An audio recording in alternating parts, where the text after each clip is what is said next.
इस आजादी की इस लड़ाई को एक नई ऊंचाई तक पहुंचा करके आज आजादी का उपभोग कर रहा है, ऐसे राष्ट्रपिता महात्मा गांधी को सत्सर नमन करते हुए उन सभी ज्ञात अज्ञात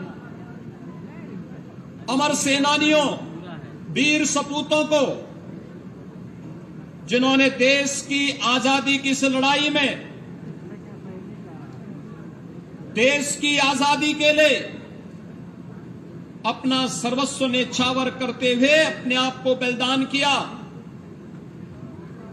आजादी के बाद जिन वीर सैनिकों ने देश की बाह्य और आंतरिक सुरक्षा को सुदृढ़ करते हुए भारत की अखंडता को सुरक्षित रखा, अपना बलिदान देकर के भी पूरे भारत को सुरक्षा की गारंटी दी, उन सभी ज्ञात अज्ञात स्वतंत्रता संग्राम सेनानियों, क्रांतिकारियों, वीर सैनिकों को मैं इस अवसर पर स्मरण करते हुए अपनी विनम्र श्रद्धांजलि भी अर्पित करता हूं।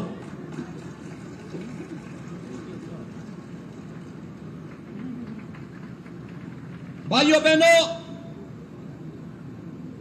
आजादी के अमृत महोत्सव के कार्यक्रम को आदरणीय प्रधानमंत्री जी ने आम जन को जोड़ करके एक राष्ट्रीय उत्सव बनाया है। ये राष्ट्रीय उत्सव जिसमें विगत 5 दिनों से विभिन्न कार्यक्रमों के साथ जुड़ने का अवसर हम सबको प्राप्त हुआ है। 11 अगस्त से 17 अगस्त के बीच आयोजित होने वाले आजादी के इस सप्ताह में आपने इन कार्यक्रमों को अवलोकन किया होगा। हर घर तिरंगा का कार्यक्रम हो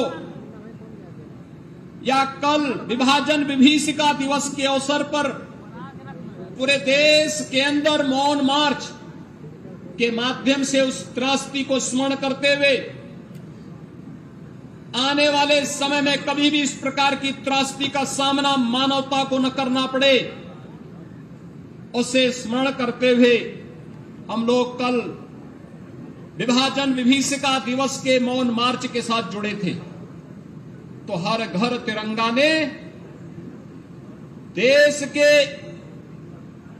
135 करोड़ लोगों को एक स्वर के साथ एक भारत श्रेष्ठ भारत की इन परिकल्पनाओं को साकार दिखाता हुआ पूरा भारत अपने आन बान और शान के प्रतीक तिरंगा को हर घर तक, हर सरकारी गैर सरकारी कार्यालयों तक, व्यावसायिक प्रतिष्ठानों तक फहराता हुआ भी दिखाई दिया है।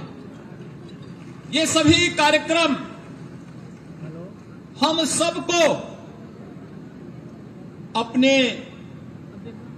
अतीत की उस गौरवशाली विरासत के साथ जोड़ता है, जिस पर हर भारतवासी को गौरव की अनुभूति करनी चाहिए।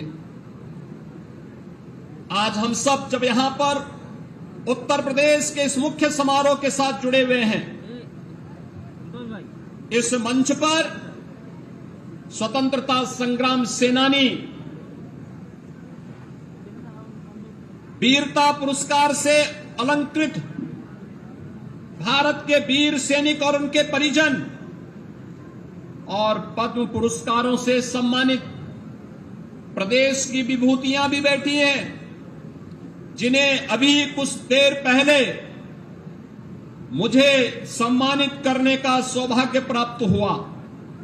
मैं इस अवसर पर इन सभी वीर सैनिकों का, स्वतंत्रता संग्राम सेनानियों का, पद्म पुरस्कारों से सम्मानित प्रदेश की इन विभूतियों का इस अवसर पर अभिनंदन करते हुए इनके स्वस्थ और दीर्घजीवी होने की कामना भी करता हूं।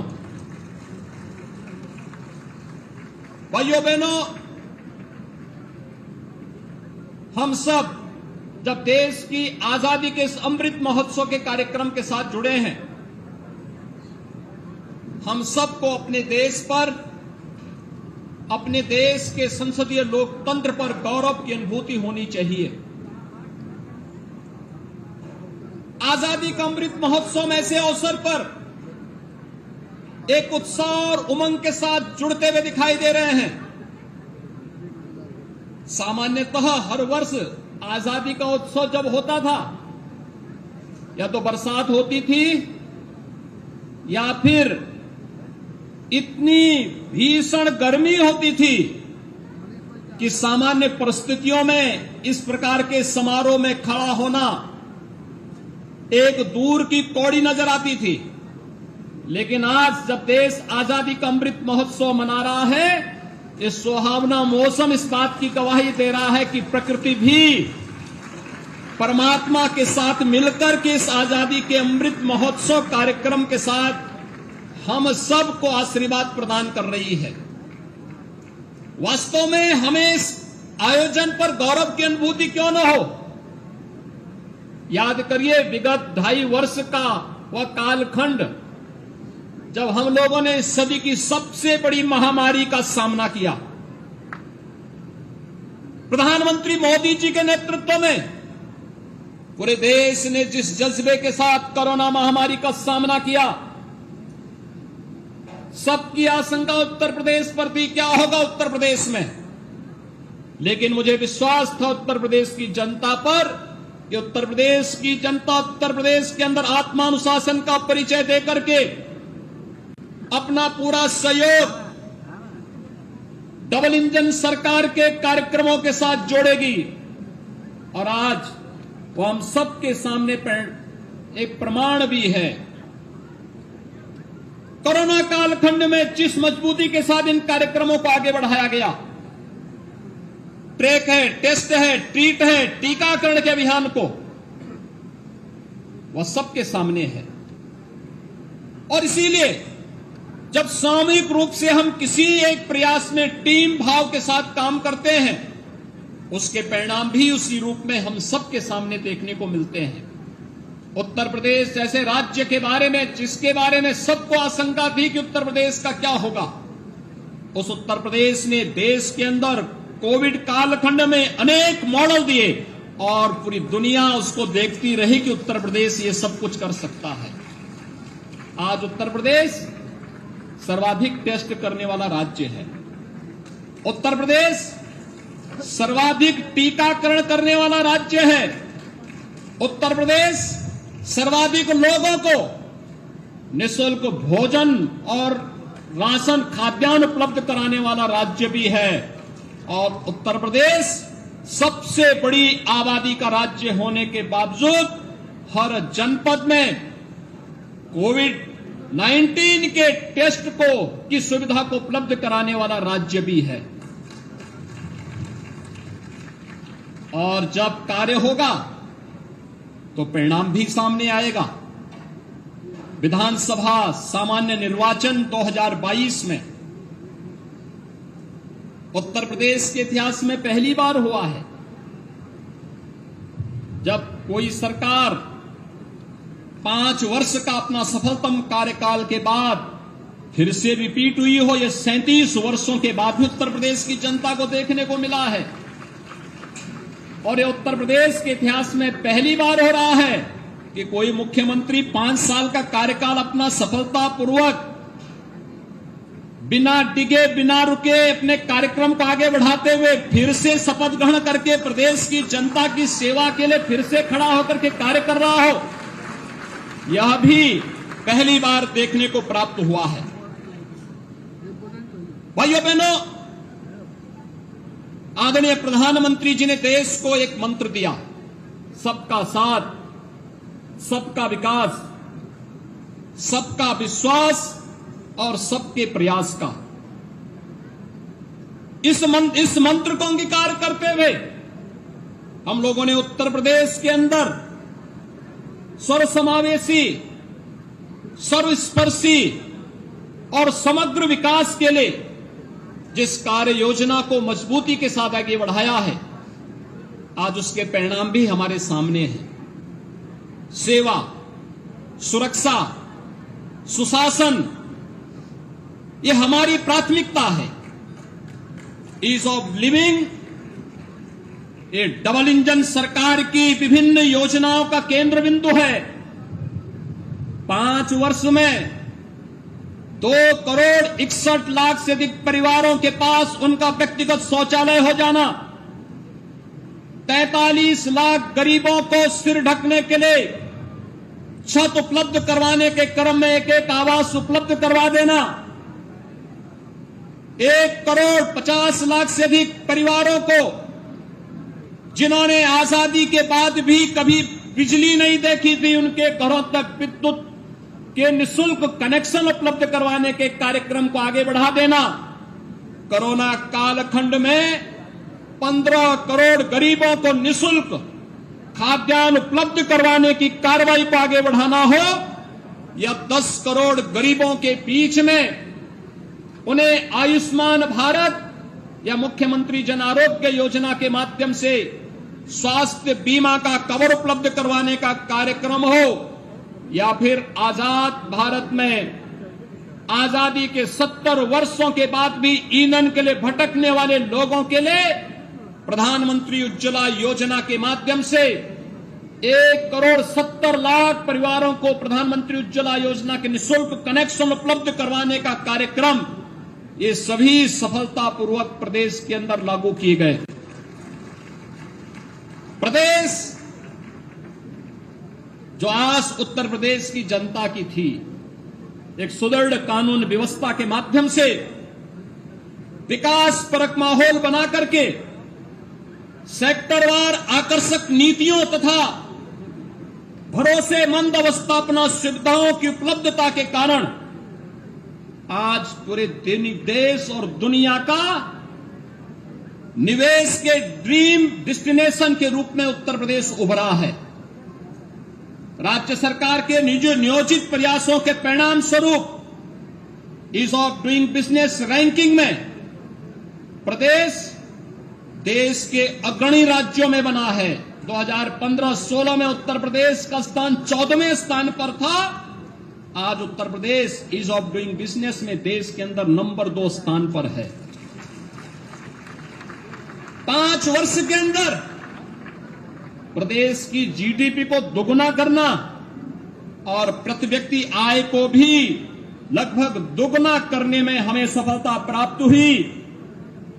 तो माननीय प्रधानमंत्री जी के संकल्प कि भारत की अर्थव्यवस्था को $5 ट्रिलियन की इकोनॉमी के रूप में स्थापित करना है और आने वाले कुछ समय के अंदर भारत को दुनिया की एक महाशक्ति के रूप में स्थापित करना है, इस लक्ष्य को प्राप्त करने के लिए उत्तर प्रदेश ने भी आगामी 5 वर्ष की अपनी कार्य योजना को कि हम उत्तर प्रदेश की अर्थव्यवस्था को अगर विगत 5 वर्ष के अंदर कोरोना जैसी महामारी का सामना करते हुए हम लोगों ने उत्तर प्रदेश की अर्थव्यवस्था को दोगुना करने में सफलता प्राप्त की, तो अगले 5 वर्ष के अंदर उत्तर प्रदेश की अर्थव्यवस्था को 4 गुना करने यानी $1 ट्रिलियन की इकोनॉमी बनाने के एक बृहत लक्ष्य को लेकर के हम लोगों ने अपनी कार्य योजना को भी आगे बढ़ाना प्रारंभ कर दिया है।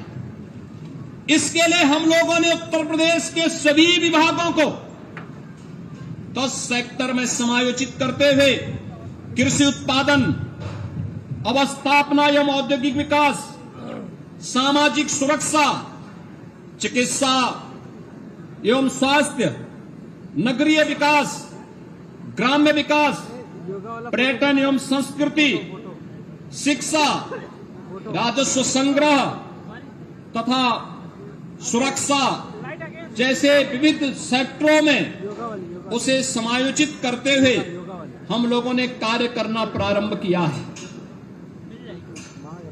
प्रदेश की अर्थव्यवस्था का मुख्य आधार कृषि है।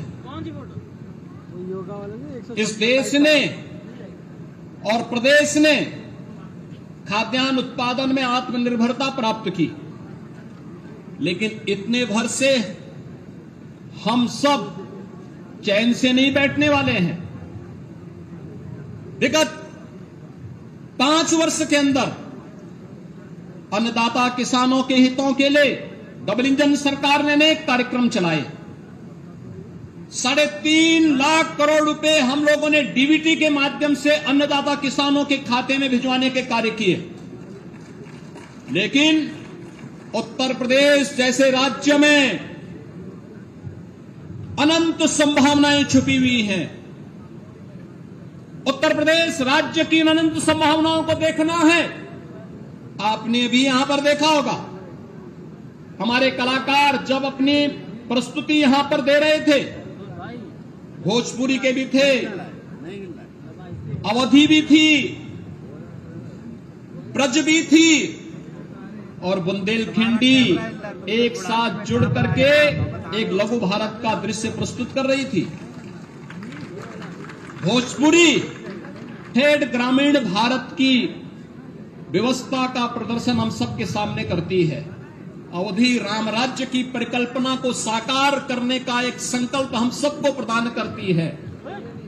ब्रजभाषा हम सबको मातृभूमि के साथ अपनत्व का भाव जोड़ने के लिए एक स्नेह के बंधन के साथ जोड़ती है। तो भारत की आन बान और शान के प्रतीक बुंदेली संस्कृति भी ऐसे लगता जब आला गाया जाता तो ऐसा न हो कि कहीं आपस में ही भिड़ जाएं।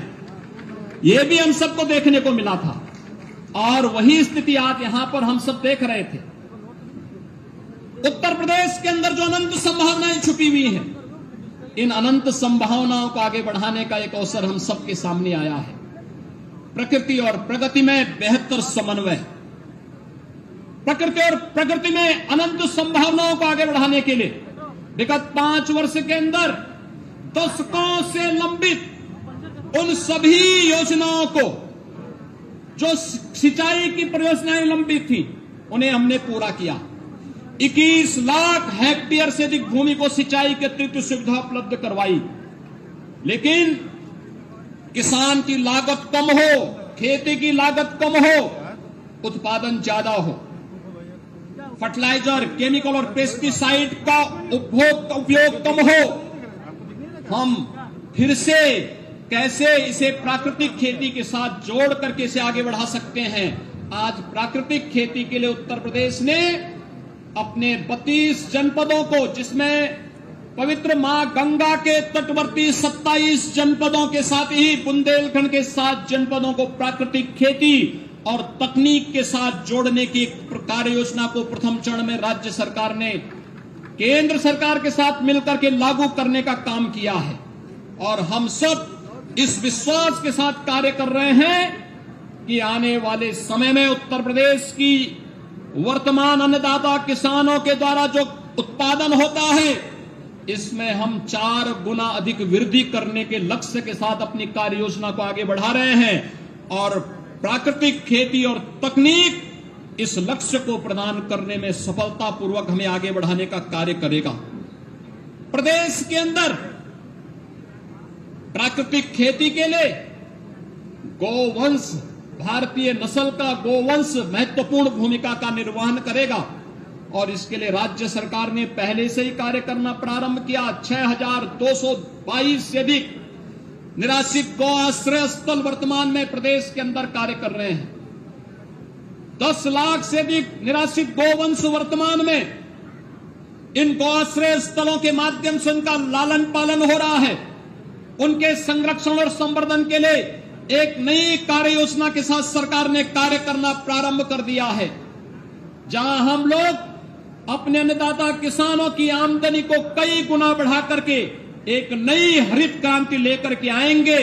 वहीं उत्तर प्रदेश के अंदर छिपी हुई अनंत संभावनाओं को आगे बढ़ाने के लिए प्रदेश में विगत 5 वर्ष के अंदर हम लोगों ने निवेश के बेहतरीन गंतव्य के रूप में उत्तर प्रदेश को जो स्थापित किया, लगभग 4 लाख करोड़ रुपए का निवेश हम लोगों ने प्रदेश में करने में जहां सफलता प्राप्त की, वहीं साथ ही साथ प्रदेश के परंपरागत उद्यम को प्रोत्साहित करने के लिए एक जनपद एक उत्पाद और विश्वकर्मा श्रम सम्मान के माध्यम से प्रदेश के कारीगर और हस्तशिल्पियों को प्रोत्साहित करने की एक कार्य योजना जिसने उत्तर प्रदेश के एक्सपोर्ट को भी 88,000 करोड़ रुपए से बढ़ा करके 1,56,000 करोड़ रुपए तक पहुंचाने में महत्वपूर्ण भूमिका का निर्वहन किया है। प्रदेश में रोजगार और नौकरी की संभावनाओं को आगे बढ़ाने में हमें सफलता प्राप्त हुई। प्रदेश विगत 5 वर्ष के अंदर 5 लाख नौजवानों को सरकारी नौकरी प्रदान करने में सफल रहा। 1,61,00,000 नौजवानों को हमें रोजगार में विभिन्न प्रकार के रोजगार के साथ जोड़ने में सफलता प्राप्त हुई। तो 60 लाख से अधिक परंपरागत उद्यमी और हस्तशिल्पी और कारीगरों को स्वतः रोजगार के साथ जोड़ने में भी हमें सफलता प्राप्त हुई। आज प्रदेश डाटा सेंटर के एक नए हब के रूप में स्थापित हो रहा है। डिफेंस इंडस्ट्रियल कॉरिडोर के माध्यम से आज उत्तर प्रदेश देश की सुरक्षा व्यवस्था और रक्षा उत्पादन में आत्मनिर्भरता के लक्ष्य को प्राप्त करने की ओर आगे बढ़ रहा है। उभरते उद्यमियों को प्लग एंड प्ले की सुविधा देने के लिए आगरा, कानपुर और गोरखपुर में प्लेटेड फैक्ट्री कॉम्प्लेक्स की परियोजना को भी आज हम आगे बढ़ाने का कार्य कर रहे हैं। तो हम लोगों ने तय किया है कि 2023 के जनवरी-फरवरी माह में हम लोग global investor summit Uttar Pradesh के अंदर करके 10 लाख करोड़ रुपए के नए निवेश की संभावनाओं को उत्तर प्रदेश के अंदर ला करके उत्तर प्रदेश के अंदर रोजगार और स्किल डेवलपमेंट के नए कार्यक्रम के साथ हर परिवार के एक व्यक्ति को रोजगार के साथ जोड़ने के एक बृहद कार्यक्रम को आगे बढ़ाने का कार्यक्रम भी हम लोग आगे बढ़ाने का कार्य करेंगे। प्रदेश ने विगत 5 वर्ष के दौरान विभिन्न प्रकार की कनेक्टिविटी को बेहतर तरीके से आगे बढ़ाने का काम किया।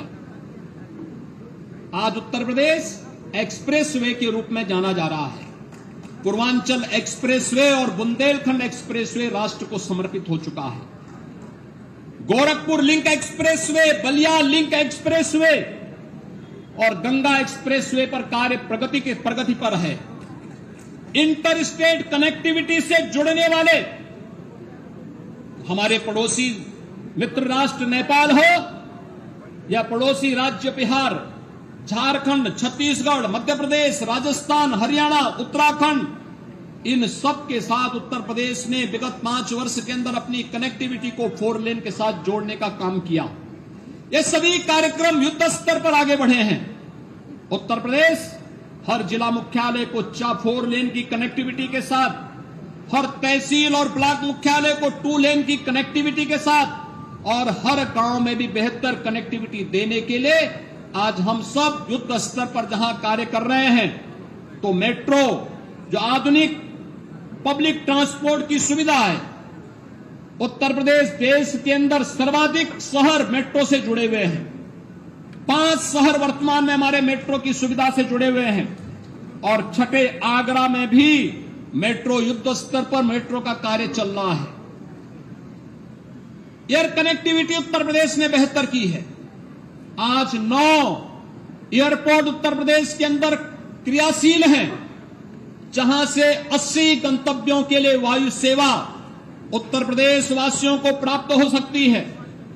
5 नए एयरपोर्ट हम बहुत शीघ्र उन्हें संचालित करने जा रहे हैं और उत्तर प्रदेश आने वाले कुछ ही समय के बाद 5 अंतर्राष्ट्रीय हवाई अड्डे वाला पहला राज्य देश का होगा, जहां पर 5 अंतर्राष्ट्रीय हवाई अड्डे होंगे। विद्युत उत्पादन में भी उत्तर प्रदेश ने एक नए लक्ष्य को प्राप्त करते हुए इस दिशा में विद्युत जनरेशन, ट्रांसमिशन और डिस्ट्रीब्यूशन के लक्ष्य को आगे बढ़ाते हुए 1,21,000 गांव ने जिन्हें बिजली कभी आजादी के बाद भी नसीब नहीं हो पाई थी, उन गांवों तक बिजली पहुंचाने का काम किया। तो अब विद्युत वितरण में भी भेदभाव नहीं होता है। प्रदेश के सभी 75 जनपदों में जिला मुख्यालय को 24 घंटे, तहसील मुख्यालयों को 20 से 22 घंटे और गांव ग्रामीण क्षेत्र में 16 से 18 घंटे की अनवरत विद्युत आपूर्ति का काम आज प्रदेश के अंदर तेजी के साथ बढ़ाने का कार्य भी हम लोग आज प्रदेश के अंदर आगे बढ़ा रहे हैं। प्रदेश के अंदर हर एक तबके के हितों के लिए कार्य राज्य सरकार ने किया है, चाहे वह बेटियों के लिए मुख्यमंत्री कन्या सुमंगला योजना के माध्यम से उन्हें एक उज्जवल भविष्य की ओर अग्रसर करने के लिए 13 लाख बेटियों को वर्तमान में कन्या सुमंगला योजना का लाभ प्रदान किया जा रहा है। दहेज रहित विवाह हो, मुख्यमंत्री सामूहिक विवाह योजना के माध्यम से 2 लाख बेटियों की शादी मुख्यमंत्री सामूहिक विवाह योजना के माध्यम से संपन्न होती है। तो प्रदेश के अंदर छात्र छात्राओं को प्राप्त होने वाली स्कॉलरशिप को भी कई गुना बढ़ा करके अधिक से अधिक छात्र छात्राएं इसका लाभ ले सकें, इस दिशा में प्रदेश सरकार ने अपने कार्यक्रमों को आगे बढ़ाने का कार्य भी किया है। श्रमिकों के बच्चों के लिए और निराश्रित बच्चों के लिए आधुनिक और उत्तम शिक्षा की व्यवस्था हो। सरदेव अटल बिहारी वाजपेयी जी के नाम पर अटल आवासीय विद्यालय 18 कमिश्नरी हेडक्वार्टर पर बनाने की कार्रवाई युद्ध स्तर पर चल रही है और हमारा प्रयास है 2023 में उनका सत्र भी प्रारंभ हो। यही नहीं, प्रदेश के अंदर ग्रामीण क्षेत्र में उन परिवारों को जो पुश्तैनी रूप से गांव में अपना मकान बना के रहते थे, लेकिन अगर कभी मकान किसी आपदा की चपेट में आ गया तो वे फिर से वहां पर मकान नहीं बना पाते थे, क्योंकि गांव का कोई दबंग, गांव का कोई व्यक्ति उस मार्ग में बाधक बनता था। अब तक हम प्रदेश के अंदर प्रधानमंत्री स्वामित्व योजना के अंतर्गत 34 लाख ऐसे परिवारों को घरौनी, जिसमें जहां पर मकान है वहीं पर उस भूमि का मालिकाना अधिकार भी उस गृह स्वामी को प्राप्त होगा। 34 लाख ऐसे परिवारों को यह सुविधा वर्तमान में हम उपलब्ध करवाने का कार्य सफलतापूर्वक आगे बढ़ा चुके हैं। तो हमारी माताएं और बहनें आर्थिक रूप से स्वावलंबन की ओर अग्रसर हो, इसके लिए 10 लाख महिला स्वयंसेवी समूह प्रदेश के अंदर, जिसमें 1 करोड़ से अधिक माताएं बहनें इस अभियान के साथ जुड़ करके आर्थिक स्वावलंबन के मार्ग पर आगे बढ़ी हैं। इस कार्यक्रम को भी हम लोगों ने तेजी के साथ आगे बढ़ाने में सफलता प्राप्त की है। उत्तर प्रदेश आज आदरणीय प्रधानमंत्री जी के राष्ट्रीय शिक्षा नीति को लागू करने वाला अग्रणी राज्य है।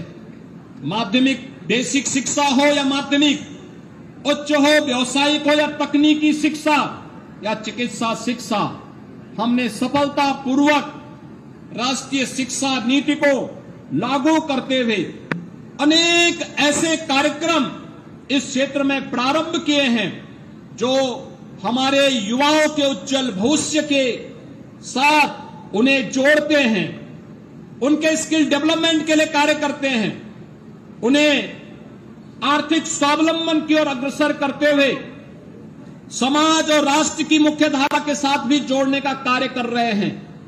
प्रदेश में वर्तमान में हम लोग अपने नौजवानों के लिए न केवल अच्छे और वर्ल्ड रैंकिंग में, ग्लोबल रैंकिंग में जिन संस्थाओं का अपना योगदान हो सकता है उसे आगे बढ़ाने का कार्य तो कर ही रहे हैं, साथ साथ उत्तर प्रदेश के नौजवानों को आधुनिक तकनीक के साथ जोड़ने के लिए 2 करोड़ नौजवानों को, अपने युवाओं को टैबलेट अथवा स्मार्टफोन वितरण की कार्रवाई को भी सफलतापूर्वक राज्य सरकार वर्तमान में आगे बढ़ाने का कार्य कर रही है।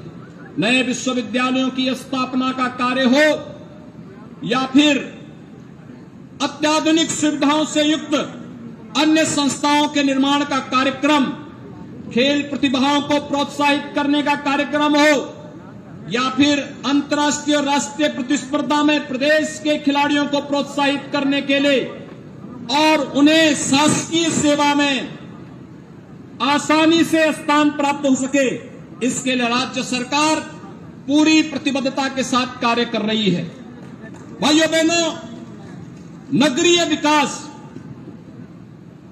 किसी भी अर्थव्यवस्था का एक आधार बनता है। प्रधानमंत्री जी के नगरीय विकास की सुविधाओं को आगे बढ़ाने के लिए स्मार्ट सिटी विजन को ध्यान में रखते हुए उत्तर प्रदेश देश का पहला राज्य है जिसने कन्वर्जन के माध्यम से इस दिशा में बेहतरीन कदम उठाए हैं।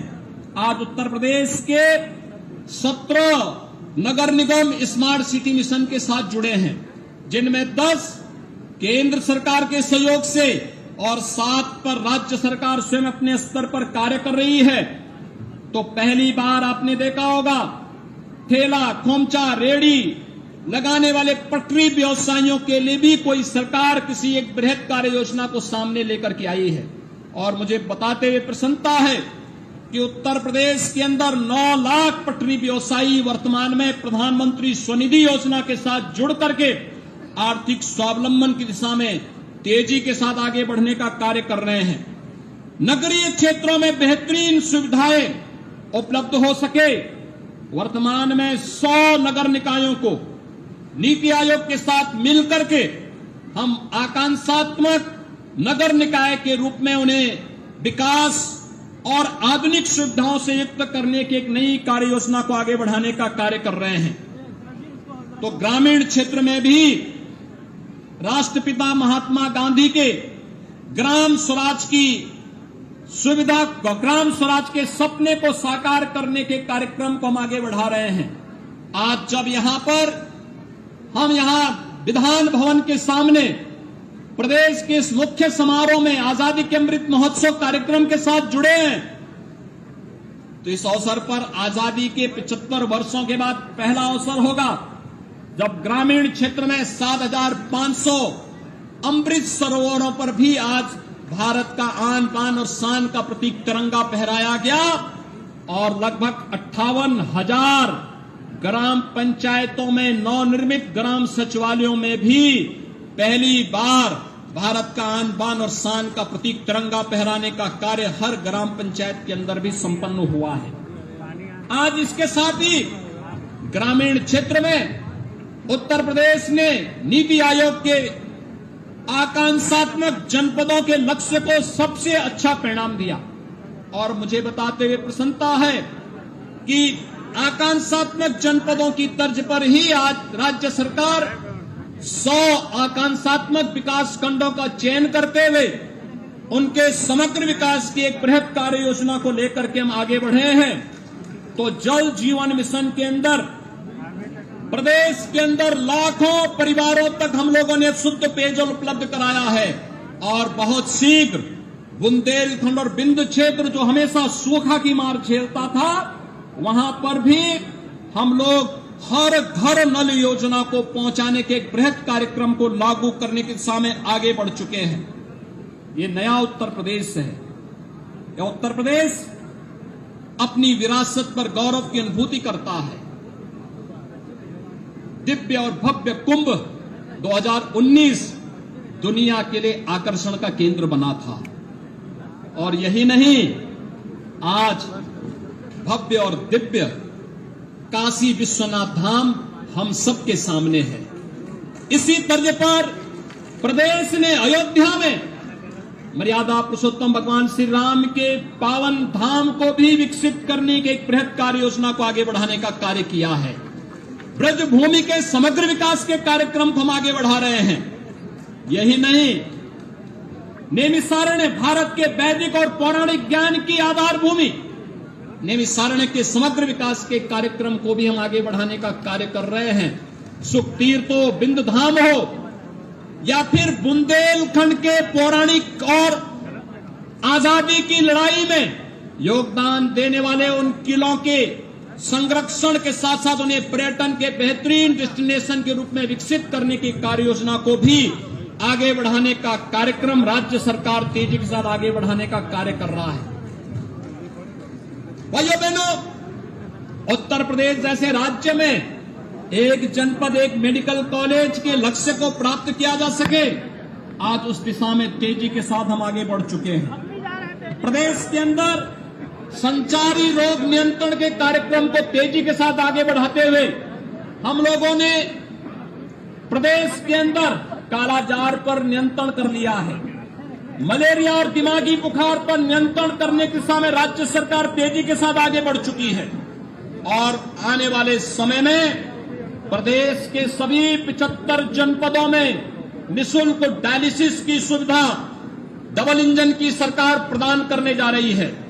प्रदेश के अंदर हम लोग राज्य कर्मचारियों को और उनके आश्रितों को कैशलेस चिकित्सा योजना के अंतर्गत हम आज इस सुविधा प्रदान कर चुके हैं। तो प्रदेश के अंदर हम लोगों ने विभिन्न प्रकार के उन कार्यक्रमों को भी आगे बढ़ाने का कार्य किया है जो राज्य को नए भारत के नए उत्तर प्रदेश के रूप में स्थापित कर सकता है। आज प्रदेश ने अपराध और अपराधियों के प्रति जीरो टॉलरेंस की जिस नीति को अपनाया है उसकी सर्वत्र सराहना हुई है। हम सब जानते हैं ये तब संभव हो पाया जब हम लोगों ने ईमानदारी के साथ भर्ती की प्रक्रिया को आगे बढ़ाया। 1,54,000 पुलिस कार्मिकों की भर्ती, उनको आधुनिक ट्रेनिंग देना। उत्तर प्रदेश में हम लोगों ने पहली बार पुलिस और फॉरेंसिक इंस्टीट्यूट की स्थापना की, साइबर लैब की स्थापना जगह जगह हुई और उसका परिणाम है आज उत्तर प्रदेश की कानून व्यवस्था देश के अंदर नजीर बनी हुई है। आज उत्तर प्रदेश उन पेशेवर माफिया और अपराधियों का जो कभी अपनी धमक से राज्य की व्यवस्था को फीका करते थे, आज उनकी 3,000 करोड़ रुपए से अधिक की अवैध संपत्ति को भी जब्त करने का कार्य होता है। और उत्तर प्रदेश के अंदर कानून का राज है। भारत के संविधान के मुताबिक व्यवस्था प्रत्येक नागरिक को बिना भेदभाव के सुरक्षा की गारंटी देगा। इस बात की गारंटी देने वाला राज्य उत्तर प्रदेश बड़े गर्व के साथ अपने बहादुर जवानों को आगे बढ़ाने का कार्य भी करता है। प्रदेश ने राजस्व संग्रह में एक लंबे लक्ष्य को प्राप्त किया है। प्रदेश की जीडीपी को दुगना करने में जहां हमें सफलता प्राप्त हुई, वहीं साथ ही साथ प्रदेश ने राजस्व संग्रह में भी एक बड़े लक्ष्य को प्राप्त करने में सफलता प्राप्त की है। आज प्रत्येक क्षेत्र में राज्य सरकार जहां प्रदेश वासियों को एक पारदर्शी और जवाबदेह शासन दे रही है, वहीं साथ ही साथ ईमानदार और संवेदनशील प्रशासन उपलब्ध कराने के लिए भी प्रतिबद्ध है। और इस दिशा में अनेक ऐसे कदम बढ़ाए गए हैं जिसमें प्रदेश ने ई गवर्नेंस के क्षेत्र में जो लक्ष्य प्राप्त किए हैं, ई पेंशन पोर्टल उसका एक और प्रमाण है।